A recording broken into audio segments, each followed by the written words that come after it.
My family, they're from Nicaragua. All right, shout out to Nicaragua. So I want to take it back to the day before kindergarten. All right, so I don't know if my parents remember. Oh, those are my parents. Oh, yeah.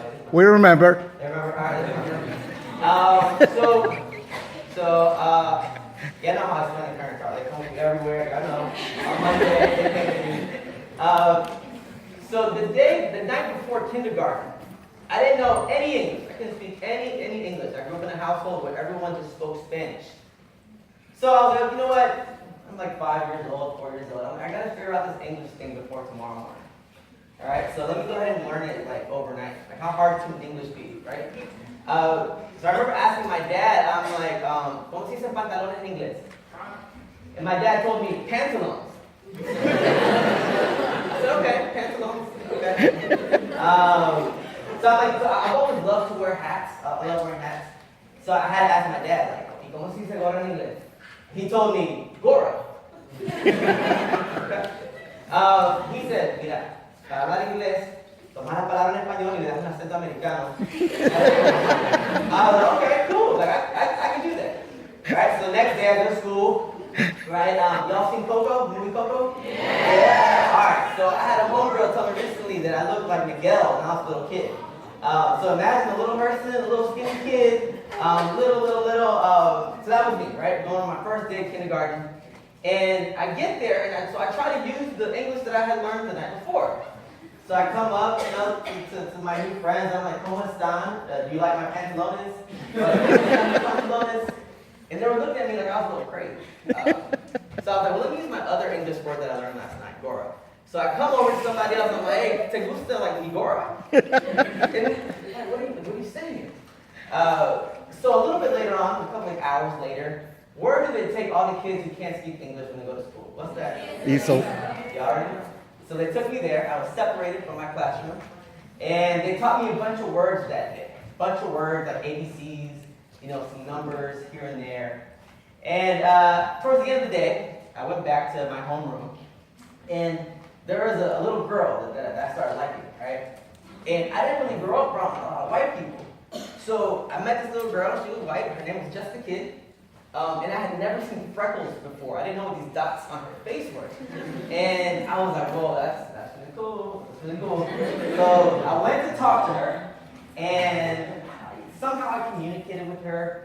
And at the end of the day, at the school where I was, the buses weren't by numbers, they were by colors. So you had the blue bus, purple bus, green bus, yellow bus. So somehow I was able to communicate with her and ask, hey, what bus are you taking home today? It wasn't this clear, right?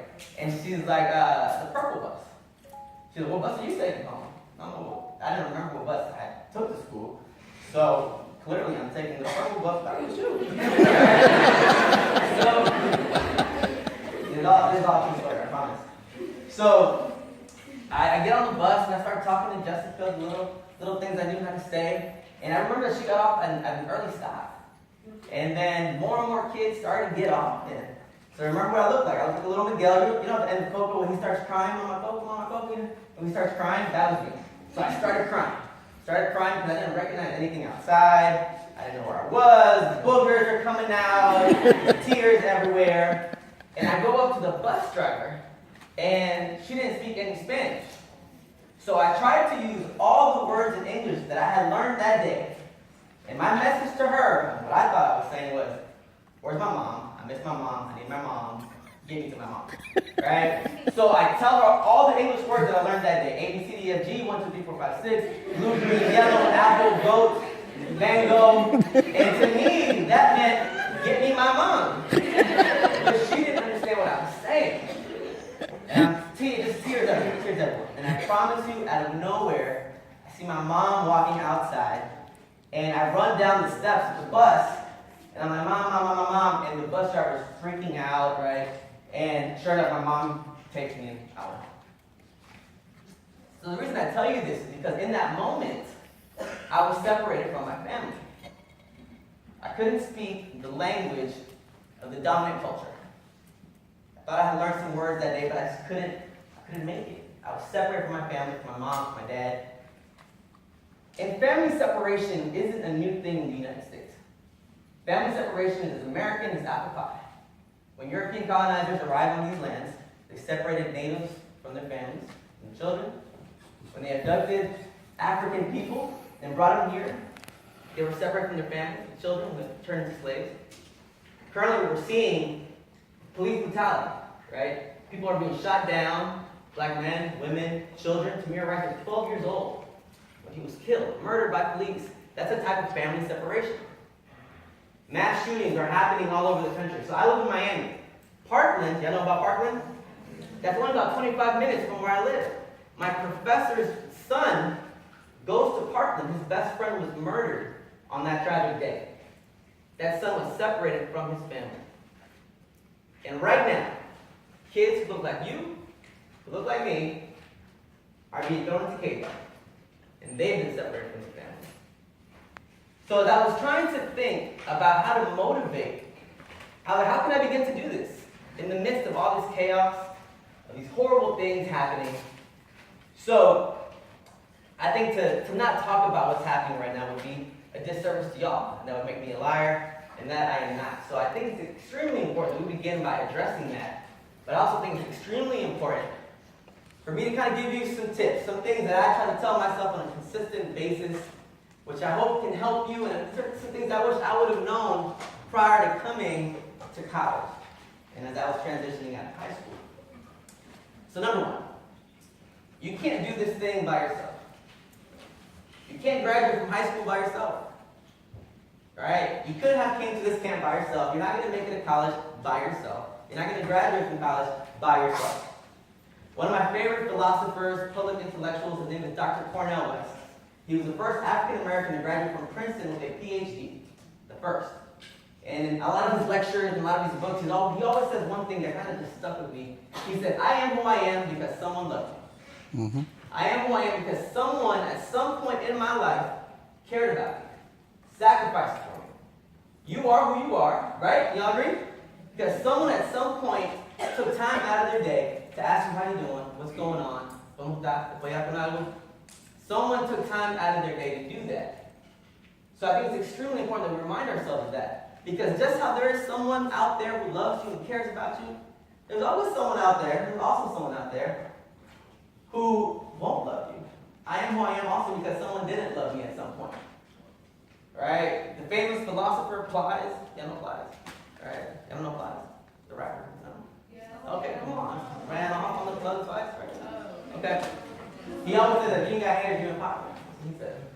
Right? One of my favorite authors, Zora Neale Hurston, she was an activist. She said that not everyone that is my kinfolk is my kinfolk. So not everyone that is my kinfolk is my kinfolk. Yesterday I was talking to some of y'all, telling you about how nervous I was about the speech. Right? And y'all telling me, man, sometimes the people who look like me, fellow Hispanics, aren't as supportive of me as I would like them to be. Am I right? So just because you look like me, just because you talk like me, just because you got arroz, frijoles, tortillas, queso frito, whatever, that doesn't mean you got my back. So I think it's extremely important that you remember that I am who I am because someone loves you. That you are who you are because someone at some point has cared about you. So that's tip number one. Alright, that's tip number one. I think there are three more. I know there are three more. Alright.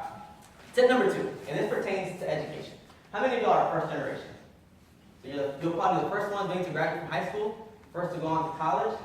So a lot of us, right? When I came to UNCG, I told you before, it was 1% Hispanic. There weren't a lot of people here, a lot of Hispanic people here. And one thing is that I had no idea what I wanted to do. I didn't have a major. I was like, what is a major? I was so first generation that I didn't know what FAFSA was until my junior year of college. All right? I had no idea what this FAFSA, I didn't even know how to spell FAFSA. What is that? So I was trying to figure this thing out. And I told y'all yesterday that I became an international business major. And the only reason was because it sounded fancy, especially in Spanish, right? And I hated my major. I absolutely hated it. And I think I was telling the groups yesterday that at one point I got a 0.85 GPA one semester. 0.85. So not even a 1.0. Yeah, I know. Horrible. Right? I hated my major. I hated it. And I finally switched majors. I became a communication studies major with a French minor. And ended up, somehow I graduated. But one thing that I wish I would have known, I wish I would have been doing was reading. The way I grew up, I hated reading. I thought I was whack. I'm not going to read. I'm not going to read in college. I barely read in college. But then I got to my master's program. And in the second half of my master's program, I finally figured out what I wanted to do. I'm like, I want to be a professor. And I started reading, and it started opening a lot of ways of thinking for me. One of my favorite authors, my favorite author is James Baldwin. He was a black, gay, civil rights activist, phenomenal human being, prolific writer, amazing author. And out of all his works, one that I think stands out the most, and I think is relative to today, is a small essay called A Talk to Teachers. And I can email it to y'all if y'all like it. And in this Talk to Teachers, he talks about what he believes the purpose of education is.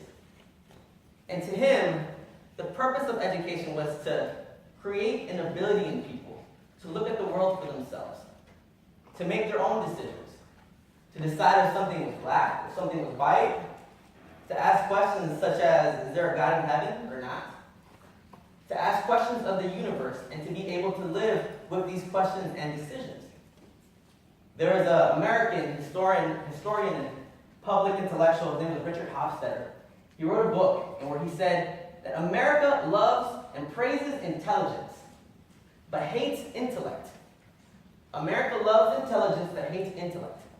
And for him, intelligence was something that you can do well, something that you can do good, right? Something efficient. So for example, if I were to tell y'all, I need y'all to take some books from here back to the dorm. An intelligent person would say, okay, how many books are there? Is there a golf cart? Hey, I need like 5 or 4 people to help me out take these books back. And they would do it, and they would do it well. If I asked them to do it again, they'd probably do it faster and more efficiently. That would be an intelligent person. But a person that has some intellect, right, would ask critical questions. Well, who are these books for? What language are these books in? Who gets to read these books? Who has access to these books? Why do I have to move these books from here to there? Are these books free? Can we give them out to the public? So a person with intellect asks these difficult and tough questions. But James Baldwin goes on to say in his essay that nobody wants this type of person around. Nobody wants this person who's always asking questions, always trying people, right? But you have to learn to live with these decisions. So tip number 2 is to be curious. I want to encourage you to be curious. Ask questions. Go wonder. Go dream. Don't just do something. Don't just pick a major because that's what your mom told you to do. Alright? I mean, don't tell your mom said that, right? But just dare to be curious. Dare to ask questions. Difficult questions. Ask, why are their kids being put in cages? Ask these difficult questions. So that's tip number 2. Tip number 3. Relates to culture, relates to language. And I think this one is really, really important for me because I don't want you to forget who you are. Your language is beautiful.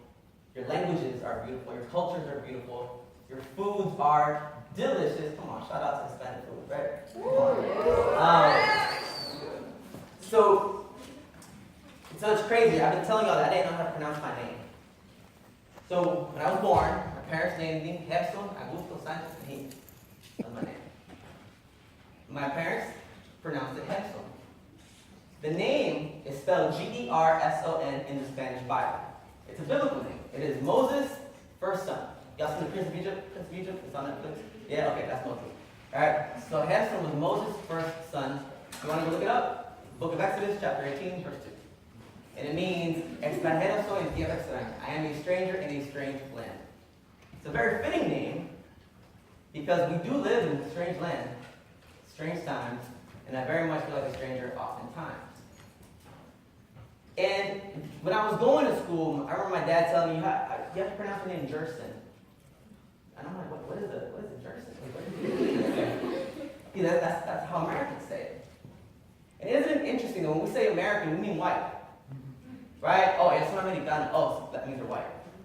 Toni Morrison, an amazing poet and author, wrote that everyone else who isn't white is a hyphen. So you have African American, Mexican American, Nicaraguan American. But when you say American, that means white. Isn't that interesting? Right? So I had to change the way my tongue rolled. I had to change the structure of my lips to be able to pronounce my name in a different way just to satisfy other people. On Monday morning, when you all came, and y'all were checking in, the first thing we asked y'all was apellido, last name. And a lot of y'all, and I'm guilty of this, Aguirre. What? What's an Aguirre? Aguirre. Oh, okay, Aguirre. Okay. Castillo. Oh. Some of y'all last name. Rivera, muchacho. Rivera. Isn't it amazing how yesterday Michael asked a question about biculturalism? This is part of the struggle. Having to negotiate your identity to benefit somebody else. Yesterday I also told you a very traumatic story about this racist experience that I had on campus. Right? It's this constant negotiation of yourself to satisfy somebody else. So one thing I want to encourage you, tip number 3, is that you are beautiful. You're perfectly made. Your languages are beautiful. Your cultures are beautiful. And you ain't got to change for nobody. And that's some real stuff. You don't got to change for nobody. And whoever tells me I'm not speaking academic or proper English, we can go there too. Alright? But you ain't got to change for nobody. You are beautiful. You are amazing. We'll have questions at the end.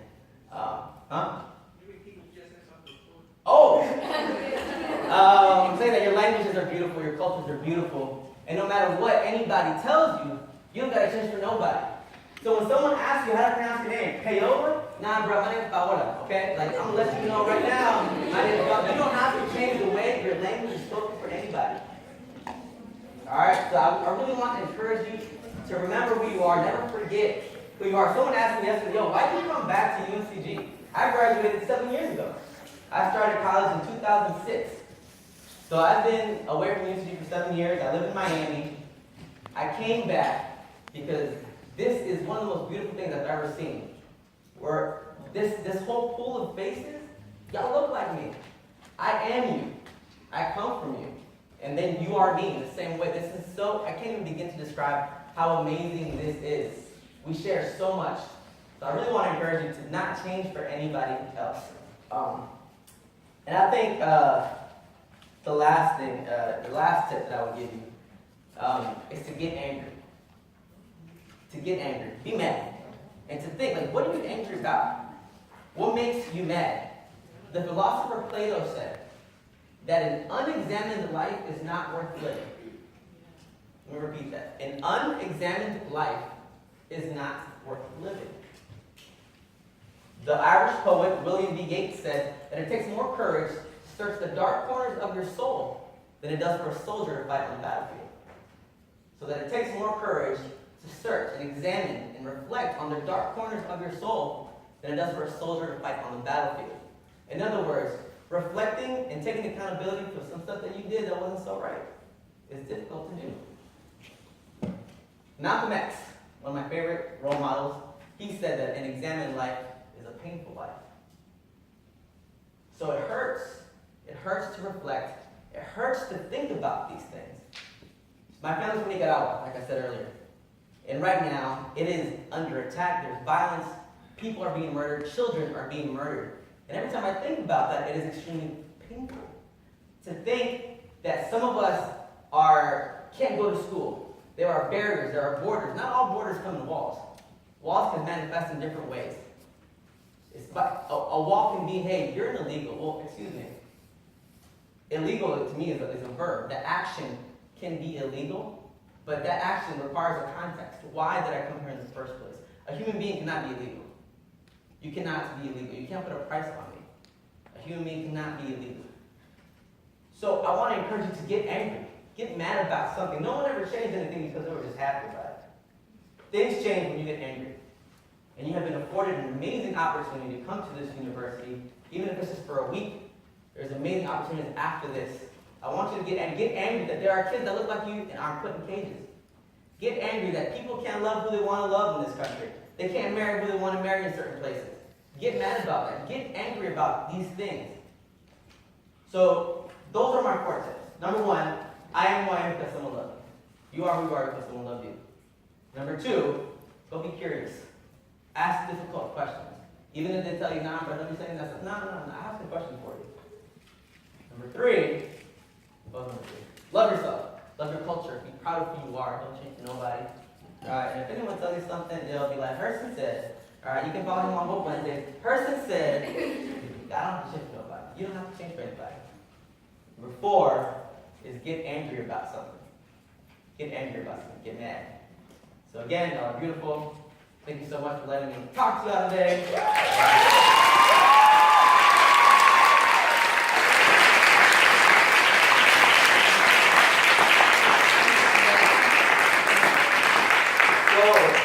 I was supposed to talk for like 45 minutes. That was like 23 minutes.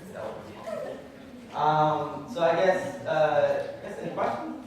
Any questions? No questions? I was that amazing. Wow. Any questions? What advice would you give the campers if they were interested in leaving their home and going to study somewhere outside of North Carolina?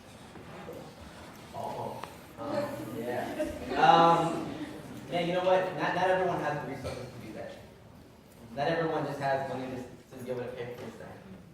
I will say that there are a lot of scholarships, a lot of opportunities, just on the fact that you're Hispanic. I had a homeboy. He got a scholarship for being a single mother. I got a homeboy who got a scholarship for being a single mother. He applied. Apparently, no one else applied for that scholarship, so he got it. I know. He was like, yeah, my baby is this, my baby. You know, I'm kidding. He got a scholarship. There are so many opportunities out there. Sometimes you don't know what not to do. Right? But you're not going to know unless you ask these questions. There are counselors, there are resources. One thing that you can get mad about is get mad about what is owed to you. Right? Get mad about what is owed to you. Some of these white kids out here are getting opportunities that y'all don't have. Right? Like young women, get mad about how come dudes get these opportunities and we don't as women? Get mad about what is owed to you. What is owed to you? And when it comes to these kinds of questions about going abroad, I went to France. I studied abroad in France when I was here. Who would have thought this little kid who didn't speak any English on the bus, right, would be getting a PhD, went to France, did all this stuff. But I did that because someone loved me along the way. Someone paid the bill.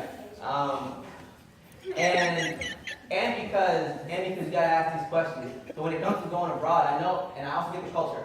I know, I wait outside one of those mom, dad things, they ain't trying to let you go. I know that, because I saw y'all's parents come on Monday. Y'all's definitely trying to go to everybody's room, and do the church, let me see, I see boys going in their room, going outside, you know? So that is, there is a cultural component to this. We can't ignore that. But there are resources out there, and I think on Friday they're going to have a conversation with y'all about FAFSA and about money and how we can get this. We deserve this stuff too. You belong here. You deserve to have an amazing education. So remember that. So get mad about what is owed to you. So I hope that kind of answers that question. Any other questions? Any other questions? What are some of the things that make you mad? Oh man, I think a lot of things about sex today. To think, right? So 2,300 kids. 2,300 Hispanic kids were separated from their families in the past 4 or 5 months. Alright, so I don't know if you've seen the videos. Recently, some of them have been put back in contact with their families. Many of them have been lost. And now the ones who have been found are saying that they were left naked, they came back with lice, they were beaten. Right? There was an issue in Texas where a man raped a little girl. That makes me extremely angry. And to think that many of these children are your age. They look like you. If that doesn't make you angry, like, we don't have a difference in political beliefs. We just have a difference in morality. I tend to view people, I try to view people, it's not always easy, but I try to view people for their humanity. Right? So if you can't get that, you can't get angry at that, then, or I don't know what to tell you. So that makes me extremely angry, in addition to so many other things. And I think that's why I kind of started with Wednesday, because I just didn't know how to release this anger. So I guess education is the way that I try to release it and try to educate folks on these different issues. So I think that makes me extremely angry. Yeah. What's your biggest pride? Oh, my biggest pride. Oh man, I don't know. That's a tough question. I don't know. I don't know accomplished anything, I think it's worth being proud of. And I think sometimes we look at material things as something to be very proud of, and I think in many cases we should. But there's one of my favorite quotes is fail, fail again, fail better. So like I took that as like never succeed. When you succeed, you've accomplished something and that's the end of that, perhaps. But if you keep on failing, but just failing a little bit better, that means there's always room for improvement, always room to get better. So I don't know if I have pride, something that I've personally done, but I do have pride that I have a family that's extremely supportive, and I have so many support systems, as do you. So I think I take pride in that, because I'm only a reflection of all that. So, yeah. What do you say to the people who use what you believe in or what you get mad about, either in defense or to cut people off that challenge them or that they don't agree with? Well, my parents are here, so I can't say the words that I really want to say. But so recently, on Woke Wednesday, there was a guy. He said I was anti-men, and he said that I hated white people, right? And I decided to have a conversation with him, so I met up with him in Miami. We met up at a restaurant, and this man was telling me all this stuff, right? And I just kind of let him talk. And he's like, yeah, I voted for Trump. You know, he's like, Trump is by no means racist. And I'm just listening to this, right? And there's a side of me that's like the person just wants to react like, bro, what? Right? But then there's like the educator side that's like, okay, let me listen, I guess. And one thing was that when I argue about things, it's just like little bits. I try to come with facts, right? Like I'm not gonna sit here and lie to you. The things I'm talking about are historically accurate. And I was telling him all this stuff, and he's like, well, no, he's like, I just don't believe in that. And I was like, sometimes you gotta know that you're not gonna win that battle. Like, there's like a war, so if I don't win that battle, okay, there's a bigger issue that I have to address, right? There are different ways to tackle that. So sometimes I don't even waste my time with people like that. I might give you the benefit of the doubt at first, but then I keep pushing. Because if you were to take your time on every single person that doesn't agree with you, man, that's time consuming, it's stressful, horrible, tough. So you gotta pick your battles sometimes. Sometimes, like I told you yesterday, remember I told you when that guy called me all these things and my homegirl wasn't, now let's just keep on walking. Sometimes you just gotta keep on walking, man. Sometimes you gotta keep on walking. And that's what you gotta do. And it's not a loss. It's not a loss. Because for every person that you can't educate or persuade or whatever, there are so many others who will have an open ear. So, yeah.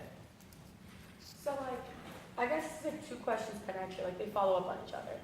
So, for one, would you consider yourself a feminist? And two, what are your opinions on like women's impact on society right now and like the disadvantages for them? Oh wow, that's a whole course. I don't know about it. So one thing, one of my favorite philosophers, his name was Foucault, who's a French guy, creative French guy. And in one of his pieces, he writes that sometimes you gotta push the label off you. The reason the label is created is to put you into a box, to try to categorize you, and try to control you. So anytime you go, there's a questionnaire, a survey, and it asks you, male, female, even that is horrible. Hispanic, black, all that stuff. Well, anytime you check that off, it goes to an office. And now they can track how many people. It's amazing to me, right? How the United States said, we have this many undocumented people. How do you know how many there are? They're undocumented. Does that make sense? Yeah. Right? Like, so all these categories are just a way to kind of track folks. So anytime someone's presenting me with a category, try to label me, I'm always like skeptical. I'm like, whoa.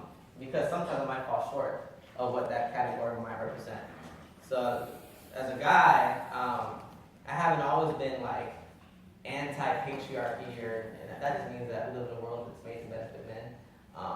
So I haven't always been like that. So I still have a lot of growing to do as a human being. So I don't know if I consider myself a feminist, but I try to be anti-sexism, anti-patriarchy. As far as the issues that women face, man, y'all can tell me a lot better than I can articulate. Because there are so many issues. I think I told some of y'all yesterday that there was a survey taken a while back where they asked men what your biggest fear was. And so for y'all that heard this yesterday, don't answer. What do you think men said? What is it? Just get up. Women taking over. What else? What? Going to prison. What? Mistakes? Cucaracha. So what men said, their biggest fear was, they said public speaking. I know. When they asked women, they had a very different answer. What do you think the women said? You said rape? Gaining weight? So the answer, they said, was getting raped, getting sexually assaulted. So I could never articulate what a woman goes through, right? And so for me, there absolutely are systemic, that's fancy language, systemic issues that women face, absolutely. And as fellas, we do have a privilege, and we should be standing up against that. So I do think that again comes with education and teaching people to reflect on their own privileges that they have. Because sometimes you don't even realize that you have a privilege. That's how you know it's a privilege. So do you believe in like male privilege? Like, is that Oh yeah, that definitely exists. Yeah, I believe white privilege, that's a real thing. Male privilege is a real thing. Heteronormativity, if you want to get fancy with language, that's a real thing. So yeah, absolutely, I do believe in it. Yeah. All right, last question, because I think we gotta go, right? All right, so, all right, last question. How are you supposed to be like yourself, like talk the way that you do and seem educated at the same time? Because I've been told many times that I don't seem educated because of the way that I speak. Yeah. Because we're in like a white conforming society. You get places that you speak proper, like, but that's not me. I feel you on that. It's crazy. I think I'm someone in the group that so if you want to be a professor, if you want to be a faculty member, the way I want to do it, it's called a tenure track position. You have to publish. And I've published 5 pieces so far, right? And I'm working on the 6th one. And in this one, I'm talking about how, I believe power exists in many ways. And it's exercised and it manifests in different ways. And one way is through language. Right? So it's very interesting that I will go somewhere and I feel very comfortable being like, yo, what's good, what's popping, yo, like, I ain't gonna do this, like, what we doing later. I feel very comfortable speaking like that because I grew up speaking like that. Right? But I've noticed how I'm not granted sometimes even my humanity or respect when I speak like that. One of the most insidious ways this manifests is in courtrooms. When a witness or a survivor or a victim speaks, but they don't speak the proper, and I even hate that term, because what is proper? The proper way to speak. And oftentimes they're not believed, they're not given credibility, because they can't articulate themselves in a particular type of way that is made to make someone else feel dominant over you. And I hate that. When you have an accent, people are dehumanized.